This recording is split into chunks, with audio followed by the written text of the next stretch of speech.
Black Panther is arguably Marvel's best film to date. From the MCU's first non-white lead to incredible cinematography, great soundtrack, heartwarming storyline, and phenomenal acting, it was historic in so many ways. And it was an unprecedented global hit. No, really, everybody across the globe was going around saying, "Wakanda forever." So in today's video, we're talking about how Black Panther created unrealistic expectations for future MCU movies at the box office. Let's get started. First off, how did Black Panther do at the box office? The MCU created one of the biggest success stories in its cinematic history, perhaps the biggest, with the release of Black Panther just over 3 years ago. It quickly became Marvel's flagship hero, and honestly, what's not to love about it? Black Panther was played to perfection by the great Chadwick Boseman. He was supported by a wonderful cast and crew, and led by director Ryan Coogler. All along, there was only one destiny for the film, the greatest of all time. Before the release of this film, Marvel had made 17 superhero movies. Of course, all those films had a white and male lead, with a predominantly white cast, so Black Panther was already different. Anybody could feel it before it ever came out. And when it did, Black Panther made history. It ended up making $1.3 billion worldwide. At the time, no other Marvel movie had done so. Avengers Infinity War crossed $2 billion overall a few months later. Domestically, Black Panther made $700 million, which was bigger than that of Infinity War, which came up to $678 million. These numbers made it the most successful Marvel film in the United States, and it was also the highest-grossing film in the country that year, MCU or otherwise. A while later, it became the top-grossing superhero movie of all time in the US. So how was Black Panther such a hit, and what precedent did it set? Black Panther's success was a huge feat if you think about the movies Marvel had released until then. The list included Iron Man,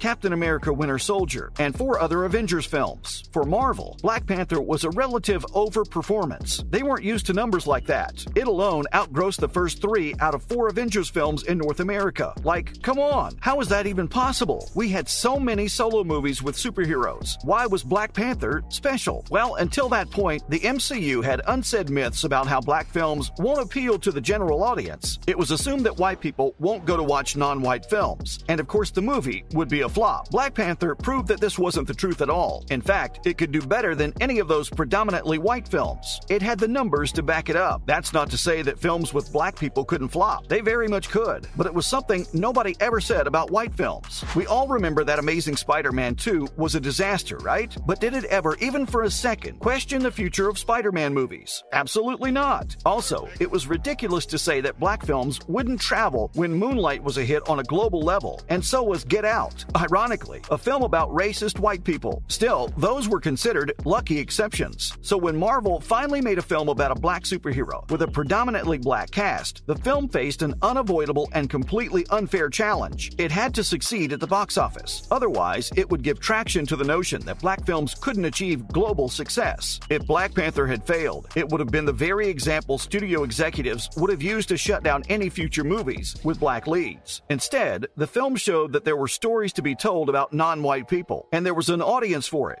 a bigger one than that of movies with the same old white lead. Now, how have other Marvel movies performed at the box office? Captain Marvel was the MCU's first female lead superhero film, which also shouldn't have been a success, because who wants to see women as leads, right? But when it came out, people were shocked that it made it big. Who would have thought? Except for Black Panther and Captain Marvel, the biggest MCU movies at the box office, excluding Superman and Iron Man films, were Thor Ragnarok with $854 million, and The Guardians of the Galaxy Volume 2 with $869 million, both in 2017. Before that, the top MCU earners were Captain America the Winter Soldier with $714 million in 2014, and The Guardians of the Galaxy with $773 million the same year. Clearly, none of these are even close to the success of Black Panther, so it set the bar too high for any MCU movies to come after it. It was monumental. Before Black Panther, $650 to $850 million was considered great for a Marvel movie, but anything that's come out after the film has been compared to its success and numbers, although not many have managed to live up to it.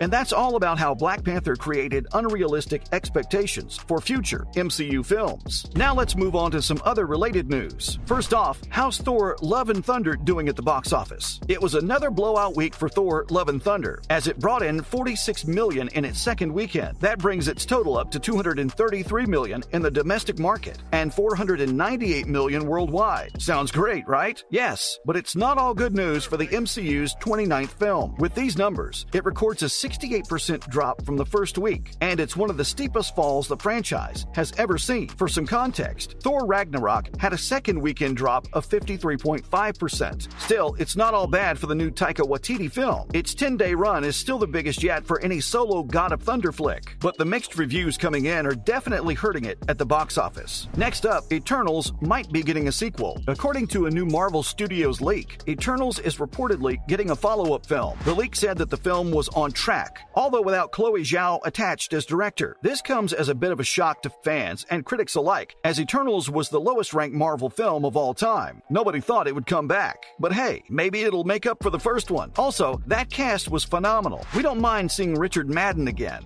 And if Angelina Jolie signs up for the next part too, well, we'll be there opening night. Moving on, what do Marvel actors think about Thor: Love and Thunder? We don't know about you guys, but we simply adore the new Taika Waititi film. It was wholesome, funny, wonderful, and it had lots of Chris Hemsworth. As expected, of course, but we still love to see it. And we're not alone in those feelings. Most Marvel stars have been raving about it too. Vincent D'Onofrio, who plays Kingpin on the show Daredevil, tweeted that he loved the film. Leah McHugh from the Eternals posted on Instagram that she had a spectacular night, as always, watching another Marvel movie that was a must-see. Xochitl Gomez from Doctor Strange in the Multiverse of Madness posted that the film was absolutely bonkers, and she loved it. She said she was still freaking out about it. Kate Herron, who directed the first season of Loki, also shared her feelings about the new film. She said she didn't want to give away any spoilers, but it was so much fun. She exclaimed that she laughed and cried and then laughed again while watching it. Even Chris Pratt gave Love and Thunder his approval. He shared on Instagram that he was forever grateful that he got to be a part of it, and he shouted out Chris Hemsworth for being excellent in the film. He said nobody else on this planet was more fit to play the titular role, and boy, don't we all know it. And finally, several cameos were cut from Thor: Love and Thunder. Both Doctor Strange and the Multiverse of Madness and Spider-Man: No Way Home had an abundance of cameos in the film, and we all loved them, didn't we? So we all expected to see a few in Thor: Love and Thunder, but sadly, they were cut out. Although we did get to see the actors' kids in the film, including Chris Hemsworth's. Still, some were left out, including Peter Dinklage's appearance as Eitri, who helped Thor create Stormbreaker in Avengers: Infinity War, and Jeff Goldblum, who was supposed to return as Grandmaster. Even Lena Headey was confirmed to shoot a cameo, but it never made it to the final cut. And according to Taika Waititi, it's for the best. He said those scenes didn't make it to our screens because they weren't good enough, and that's why they were left out. Ouch! Sounds kinda harsh, but we trust you, Taika, if you say so. And that's a wrap for this video. Are you looking forward to Black Panther: Wakanda Forever? Do you think it'll manage to live up to the expectations set by the first film? Let us know in the comments below, and make sure to give this video a thumbs up and subscribe to our channel for more videos like this. See you in the next one.